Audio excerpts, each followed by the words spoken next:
Eu sempre gostei das manhãs silenciosas. A água esquentando no fogão, o cheiro do café se espalhando devagar pela cozinha. É o tipo de coisa que a gente aprende a valorizar com o tempo.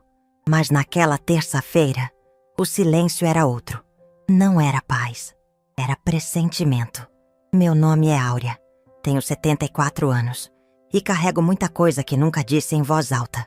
Talvez por costume, talvez por medo de parecer fraca. Mas hoje eu preciso contar, porque tem histórias que, se não forem ditas, nos enterram por dentro. Minha filha Júlia chegou cedo demais naquele dia, sem avisar, com um sorriso desses que não alcançam os olhos.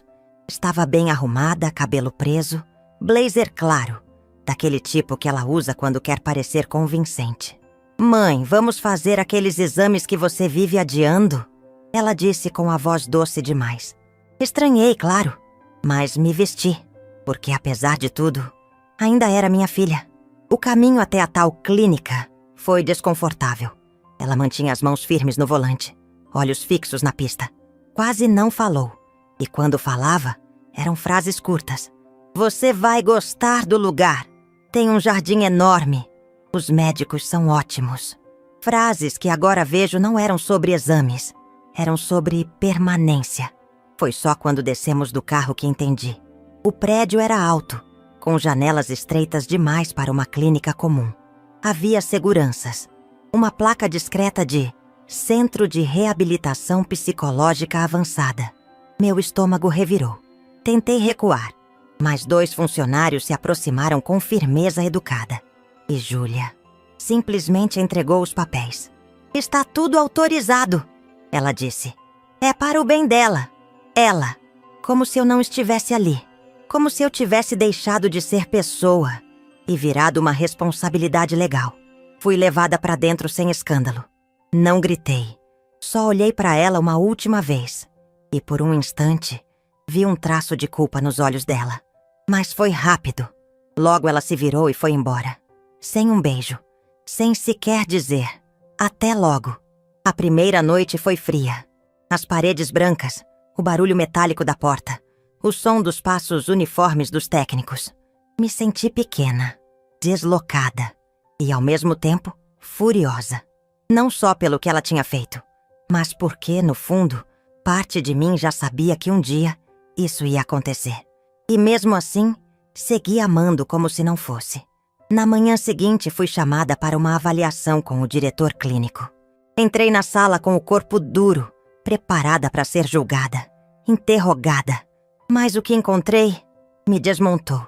Vicente. O tempo tinha passado, claro. Cabelos grisalhos, olhar mais contido. Mas era ele, o homem que amei aos 19. O único que me fez sentir viva antes que a vida me prendesse em um casamento sem escolha. Nós não dissemos nada por alguns segundos. Ele segurou a prancheta, olhou para mim e só disse: "Áurea?" Aquela pergunta carregava 50 anos. E tudo o que consegui responder foi um aceno. Os olhos marejaram. Os dele também. A consulta começou de forma profissional. Ele me perguntou se eu sabia por que estava ali. Respondi com a voz firme: "Por que minha filha quer que eu pareça louca?" Ele não anotou nada de imediato. Apenas observou. E disse algo que eu jamais esquecerei. "Vamos ouvir sua história. Com calma. A senhora tem tempo agora. Tempo. Aquilo que a vida toda me foi negado. Para sentir, para dizer, para ser." Voltei ao quarto naquela noite com um diário novo que uma enfermeira me trouxe. "Presente do diretor", ela disse. Escrevi apenas uma frase antes de dormir. Hoje não fui apagada. Fui vista. Ainda não sabia o que viria depois. Mas pela primeira vez em anos eu não me senti sozinha dentro de mim. O reencontro com Vicente despertou em mim lembranças que eu achava enterradas. Não é que eu tenha vivido presa ao passado, mas há memórias que se escondem tão bem que a gente esquece que doem. Até alguém pronunciar nosso nome como se ainda fosse uma coisa bonita. No segundo dia, ele me chamou novamente.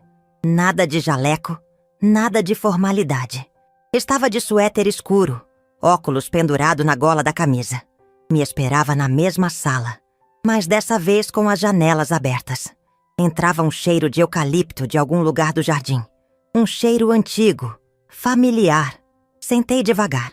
E ele, antes de abrir qualquer ficha, me perguntou: "Posso te ouvir sem pressa?" Assenti e comecei. Contei de Júlia, de como foi uma gravidez surpresa, numa época em que ser mãe solteira era quase uma condenação. Meus pais me obrigaram a me casar com Ricardo, o pai dela, um homem que nunca me amou e que, com o tempo, passou a me culpar por tudo que não dava certo. Vivia fora, voltava só para cobrar. Quando morreu, deixou a herança no meu nome. Talvez o único gesto decente dele. Júlia cresceu vendo um modelo torto de afeto. Eu tentava compensar. Colo demais, atenção demais, brinquedos que não podíamos pagar. Tudo para que ela se sentisse amada, mesmo quando eu não me sentia. Mas Júlia era fria desde pequena. Inteligente, articulada, mas distante. Tinha vergonha de mim, das roupas simples, da minha voz mansa. Vicente escutava em silêncio. Anotava uma coisa ou outra, mas com discrição. Em nenhum momento tentou me interromper. Quando falei da adolescência de Júlia, ele sorriu com uma doçura triste. Eles crescem achando que nos devem algo, ou que já deram tudo o que tinham. Contei sobre a faculdade que paguei para ela, os plantões que fiz vendendo joias antigas para que ela abrisse a primeira clínica. E depois, o distanciamento. Telefonemas curtos, visitas marcadas com antecedência. Até que nos últimos anos ela começou a perguntar com mais frequência sobre documentos, testamentos, propriedades, sempre com aquele tom de "é só para organizar". Vicente respirou fundo. Eu escuto muita coisa aqui, mas sua lucidez é um grito no meio desse silêncio todo. Naquela tarde, caminhei pelos corredores com mais firmeza. Um dos pacientes me ofereceu um origami de papel. Uma flor. Guardei na minha gaveta. Pequenos gestos como aquele me lembravam que gentileza pode existir, mesmo nos lugares onde não há liberdade. À noite, escrevi mais uma página no diário.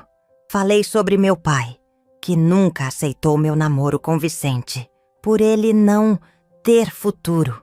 Escrevi também sobre a última carta que nunca enviei.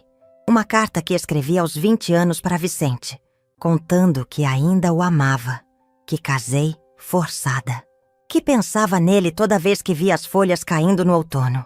Mas nunca postei, porque achei que ele já tinha me esquecido.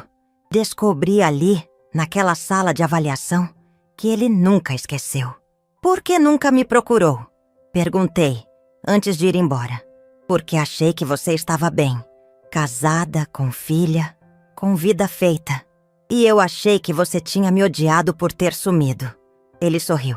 Um sorriso cheio de coisa guardada.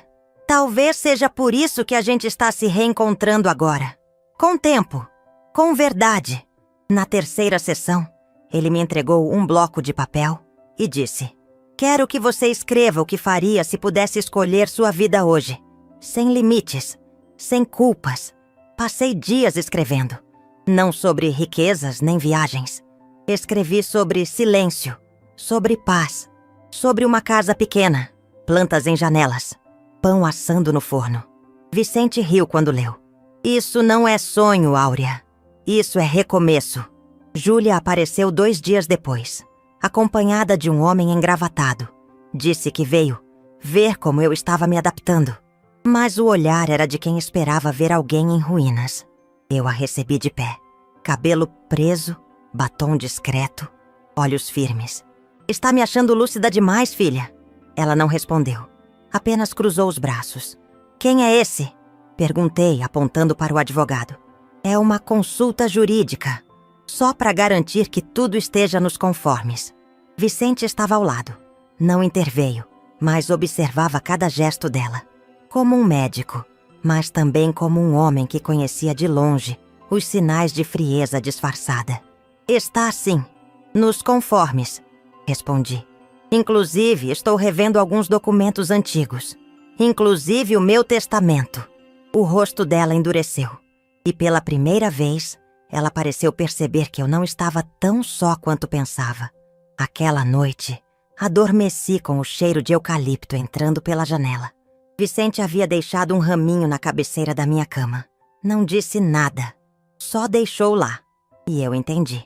Às vezes, o que a gente mais precisa não é de explicação. É de presença. A vida, às vezes, se resume a um papel. E, nesse caso, um laudo médico mudou tudo. Depois daquela visita desconfortável de Júlia com seu advogado, Vicente me chamou novamente ao consultório.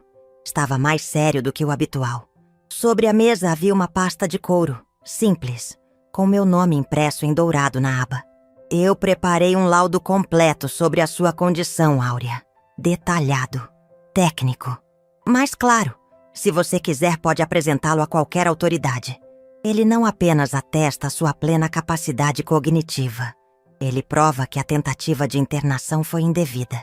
Fiquei olhando para aquele envelope por longos segundos. Não era só um documento. Era uma libertação assinada. Vicente me explicou que com aquele papel, eu poderia solicitar a revogação de qualquer intervenção judicial. Mais do que isso, poderia alterar novamente meu testamento, com segurança jurídica.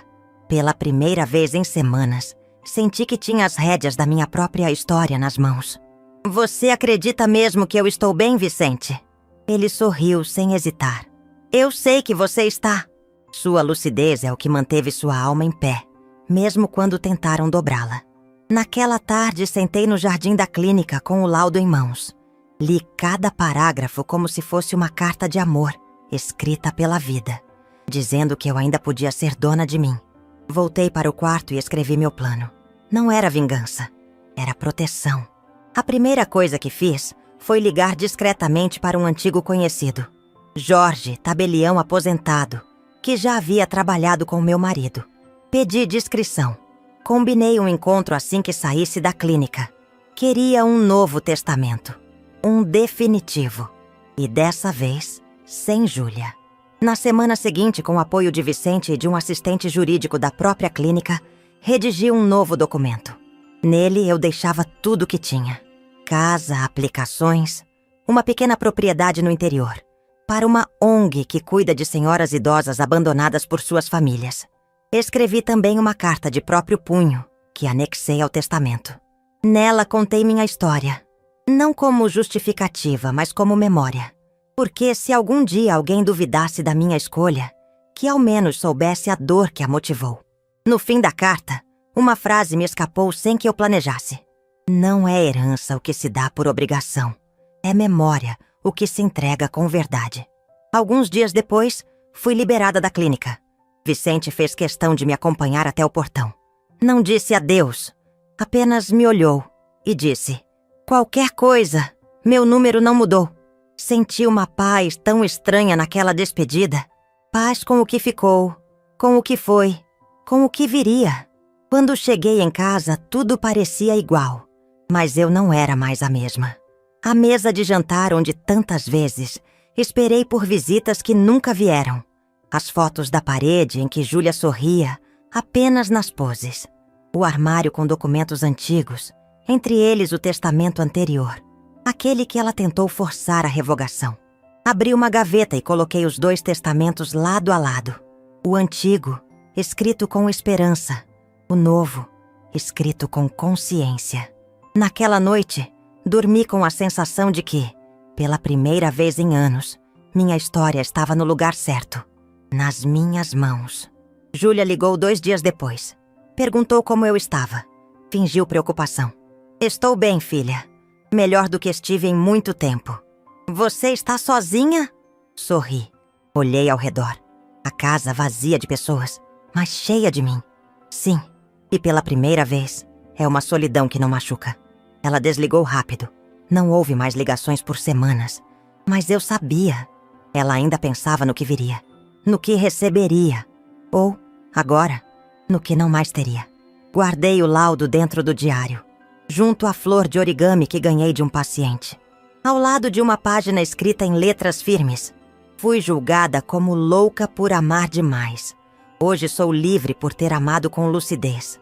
Sair da clínica foi como atravessar uma ponte invisível. Do lado de lá, eu era tratada como problema. Do lado de cá, eu voltava a ser pessoa. Mas diferente. Não a mulher que cedia para manter a paz. A mulher que agora escolhia. Vicente me levou até o portão. Não havia promessas. Só presença.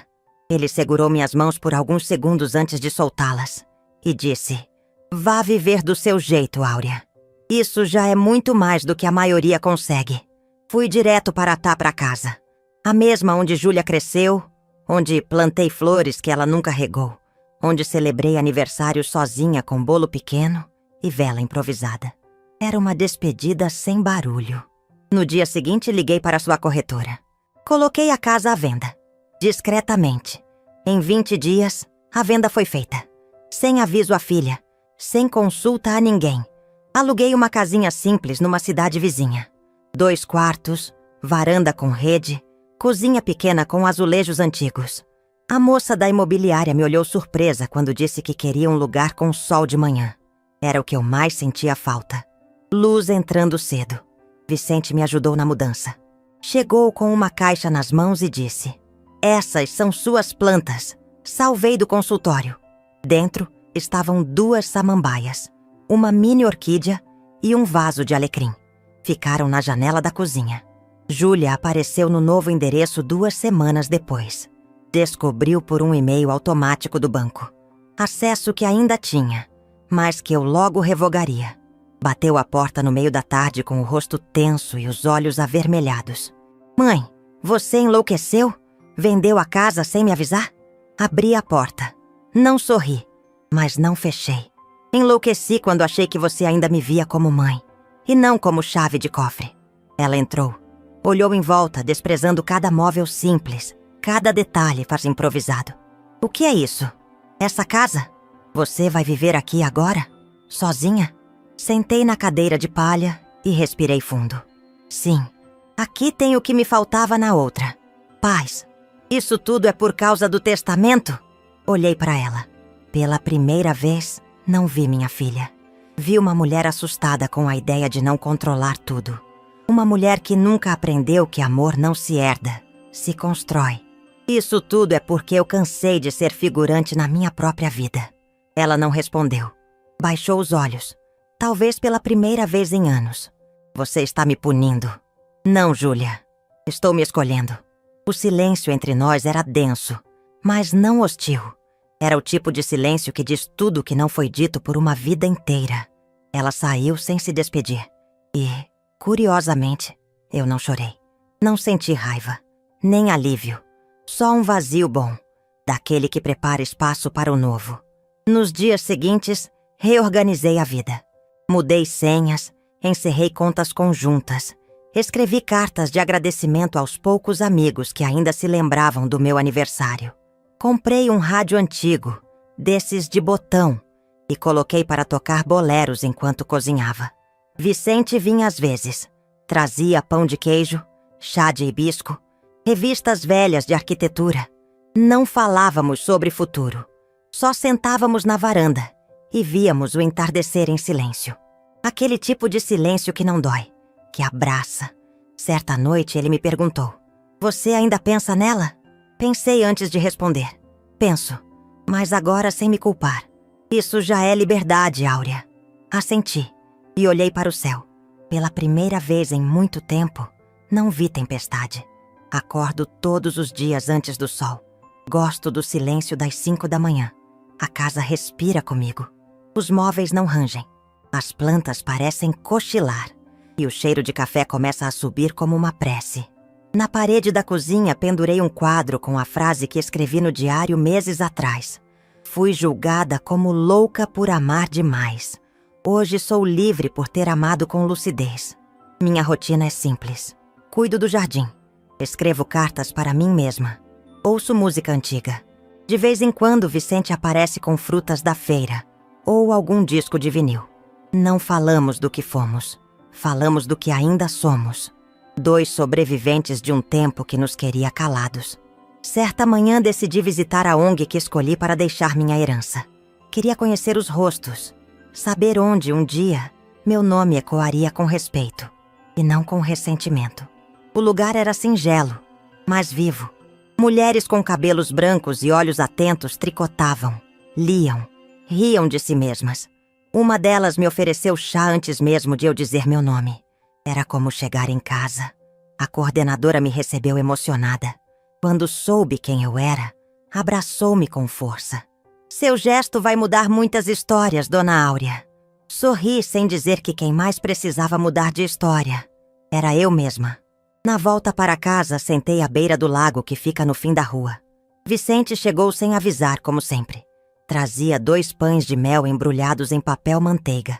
Tem dias que merecem um sabor doce, ele disse. Ficamos ali por um tempo, sem dizer muito. O céu estava manchado de rosa e uma brisa suave mexia o lenço no meu pescoço. Você se arrepende? Ele perguntou. Demorei para responder. Me arrependo de ter demorado tanto para me colocar em primeiro lugar. Ele assentiu. E continuamos olhando o lago. Alguns dias depois, recebi uma carta de Júlia. Primeira vez em anos que ela me escreveu algo de próprio punho. Era curta. Dizia que entendia minha decisão, mas que ainda esperava ser ouvida um dia. Não respondi. Talvez eu ainda responda. Ou talvez essa resposta seja o meu silêncio. Hoje caminho até a padaria com uma cesta no braço e os passos mais leves. Às vezes me cumprimentam com um "Bom dia, Dona Áurea", como se eu fosse parte da paisagem. E sou. Só que agora, com raízes minhas. Escrevi mais uma carta. Não para alguém, para o vento. Herança é o que se deixa em nome. Liberdade é o que se deixa em silêncio. À noite, fechei o diário. E pela primeira vez, senti que não tinha mais nada para registrar. Não porque acabou, mas porque, enfim, começou.